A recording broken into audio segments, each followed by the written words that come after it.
लोकसभा सार्वत्रिक निवडणूक 2024च्या अनुषंगाने जिल्ह्यातील संपूर्ण कार्यक्षेत्रात आदर्श आचारसंहितेचा भंग होऊ नये तसेच आदर्श आचारसंहितेचे काटेकोर पालन होण्याच्या दृष्टीने प्रतिबंधात्मक उपाययोजना म्हणून जिल्हाधिकारी तथा जिल्हा दंडाधिकारी कुमार आशीर्वाद यांनी फौजदारी प्रक्रिया संहिता 1973 चे कलम 144 मधील तरतुदीनुसार निर्बंध लागू केले आहेत।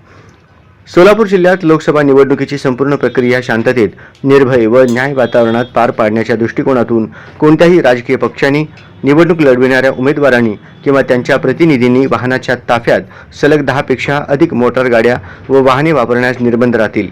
निवडणुकीच्या प्रचारासाठी झेंड्याच्या काठ्या उभारणे, कापडी फलक लावणे, भित्तीपत्रक लावणे, घोषणा लिहिणे इत्यादी करिता कोणत्याही खाजगी व्यक्तीच्या जागा, इमारत, भिंत इत्यादीचा संबंधित जागा मालकाचे परवानगीशिवाय व संबंधित परवाना देणाऱ्या स्थानिक प्राधिकरणाच्या परवानगीशिवाय वापर करण्यास निवडणूक प्रक्रिया पूर्ण निर्बंध राहतील।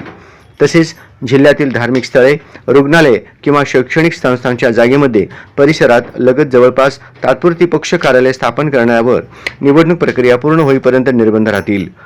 सदरचे आदेश जिल्हाधिकारी तथा जिल्हा दंडाधिकारी कुमार आशीर्वाद यांनी निर्गमित केले आहेत।